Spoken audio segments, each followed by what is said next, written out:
बोलो आदि शक्ति माता भगवती की जय। मैं आपके सम्मुख आत्म परिचय भाग 182 लेकर उपस्थित हुआ हूं।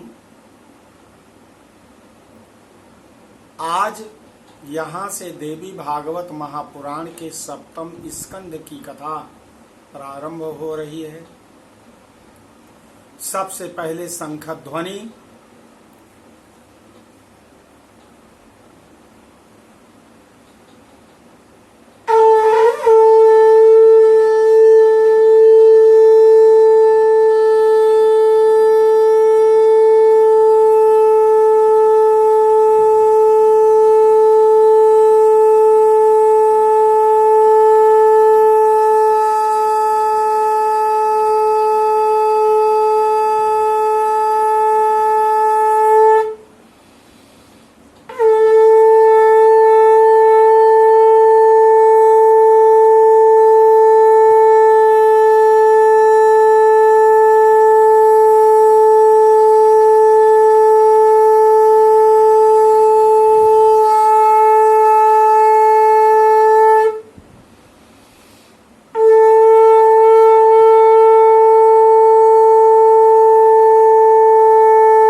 आदि शक्ति माता भगवती समस्त प्राणियों की रक्षक हैं। संपूर्ण ब्रह्मांड का संचालन वही करती हैं। बिना उनके इशारे के पत्ता भी नहीं हिलता है, फूल भी नहीं खिलता है और मंगल भी नहीं होता है। तेरी सत्ता के बिना हे मां मंगल मूल, पत्ता तक हिलता नहीं, खिले न कोई फूल। तेरी सत्ता के बिना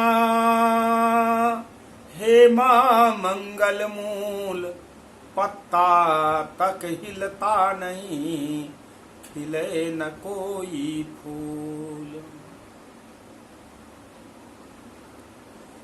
आज से आप देवी भागवत महापुराण के सप्तम स्कंद की कथा सुनने जा रहे हैं।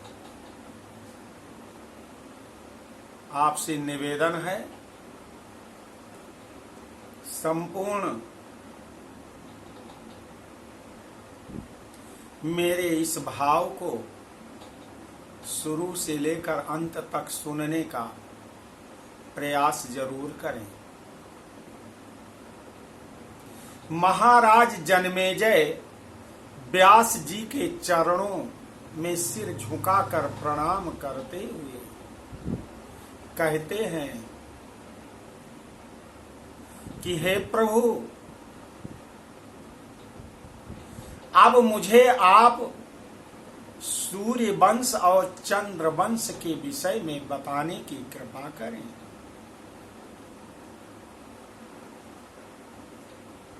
व्यास जी ने कहा, ठीक है राजन, मैं आपको बता रहा हूं, आप ध्यान से सुनें। भगवान नारायण की नाभि कमल से ब्रह्मा जी की उत्पत्ति होती है और आदि शक्ति माता भगवती ने ब्रह्मा जी को आदेशित किया कि सृष्टि का निर्माण ब्रह्मदेव आप प्रारंभ कर दीजिए।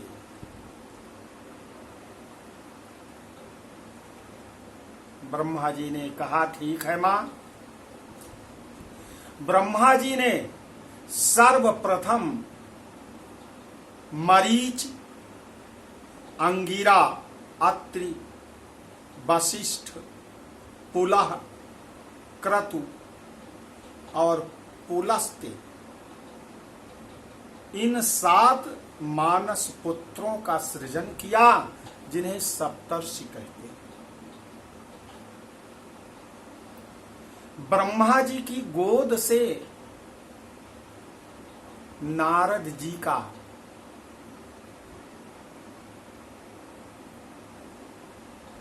प्राकाट्य हुआ। ब्रह्मा जी के अंगूठे से दक्ष प्रजापति को उन्होंने जन्म दिया और सनक सनंदन सनातन सनत कुमार अपने सनकादि इन मानस पुत्रों को ब्रह्मा जी ने जन्म दिया।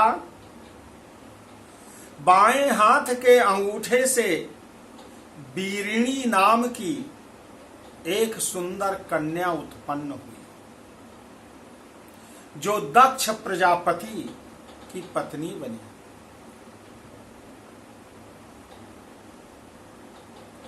दक्ष प्रजापति के द्वारा बीरिणी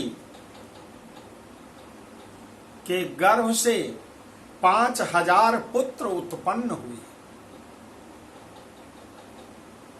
जिन्हें ब्रह्मा जी ने प्रजा की वृद्धि करने की प्रेरणा प्रदान किया। परंतु नारद जी ने उन 5000 पुत्रों से कहा कि देखो, पृथ्वी का आकार प्रकार और परिमाण का ज्ञान नहीं है कि पृथ्वी कितनी बड़ी है, इस पृथ्वी में कितने लोग समाहित हो सकते हैं। इसलिए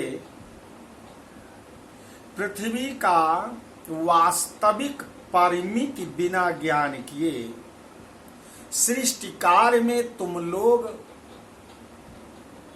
मत लगो। नारद जी की बातों को उन्होंने ध्यान में ले लिया और सृष्टि के निर्माण को छोड़कर सर्वप्रथम पृथ्वी की परिमिति का ज्ञान करने के लिए निकल पड़े 5000 पुत्र दक्ष प्रजापति के। इस प्रकार दक्ष पुत्र शोक से अत्यंत कुपित हुए और नारद जी को श्राप दे दिया कि तुमने मेरे पुत्रों को भ्रमित कर दिया है, अतः पाप के परिणाम स्वरूप तुम्हें भी गर्भ में वास करना पड़ेगा और तुम्हें मेरा पुत्र बनना पड़ेगा नारद। इस प्रकार दक्ष प्रजापति के श्राप से नारद मुनि भी बीरिणी के गर्भ से उत्पन्न हुए। इसके बाद दक्ष ने बीरिणी के गर्भ से 60 कन्याओं को उत्पन्न किया। उन 60 कन्याओं में से 13 कन्याएं मरीच ऋषि के पुत्र महात्मा कश्यप को समर्पित कर दिया, अर्थात उनसे विवाह कर दिया। तथा अन्य कन्याएं धर्म चंद्रमा भृगमुनि अरिष्टि नेमि तथा अंगिरा ऋषि को प्रदान कर दिया। अंगिरा ऋषि को प्रदान कर दिया। उन्हीं कन्याओं के पुत्र तथा पौत्र देवता और दानव के रूप में उत्पन्न हुए, जो परस्पर विरोध का भाव रखते हैं।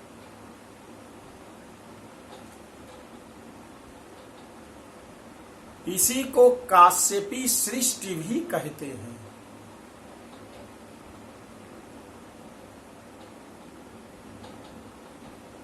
क्योंकि देवता, दैत्य, यक्ष, सर्प, पशु और पक्षी सब के सब कश्यप जी से उत्पन्न हुए।